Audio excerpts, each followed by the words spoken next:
everyone, welcome to my channel. DM Electrical Tutorial.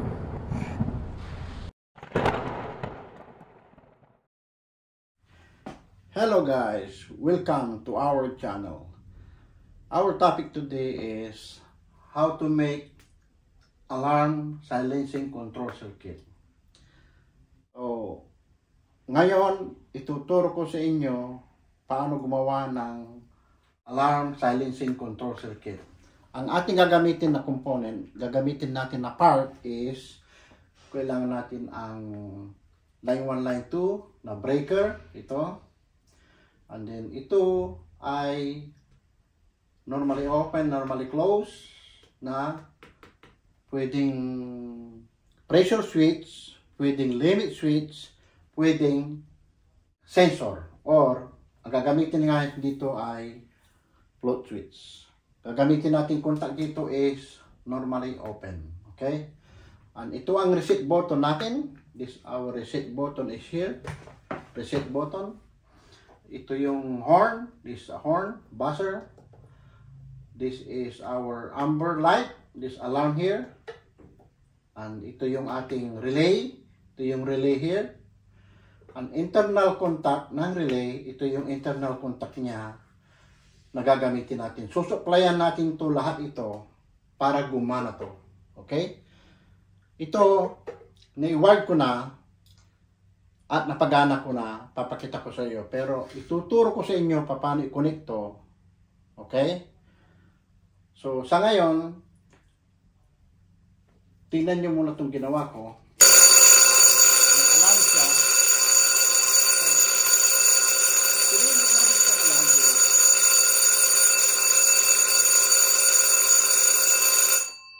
Pinress natin ang reset, titigil ang alarm.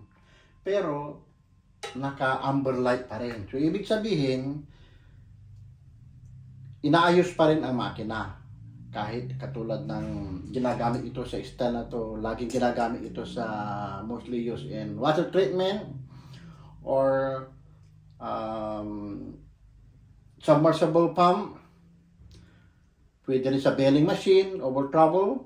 Pag submersible pump naman, ano yun? Yun ay overflow. So, mag-i-energize ang relay. Pwedeng relay or contactor, pero relay, gagamitin natin. And then, pwede rin sa over trouble, pwede rin gamitin ito. Lahat ng machine, very important yan na alaman nyo. Pwede yung connection, okay? So, tip ko sa inyo, gagamitin natin ang common at saka normally open. Okay? The rest, kukuliktan nyo na lahat yan. Pero remember, dahil sinasabi ko, bago nyo gawin yan, assignment natin yan lahat. Assignment nyo. Dahil ako ang magtuturo sa inyo para dyan. Para sa mga baguhan, mga professional, alam na nila yan, na marunong na.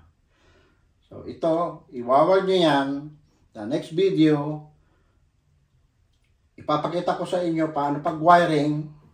At pagkatapos, gagawa tayo ng schematic diagram dito.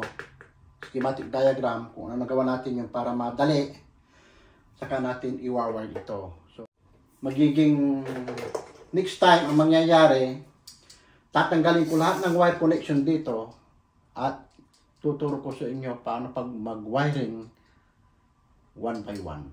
Okay? See you next video. Bye.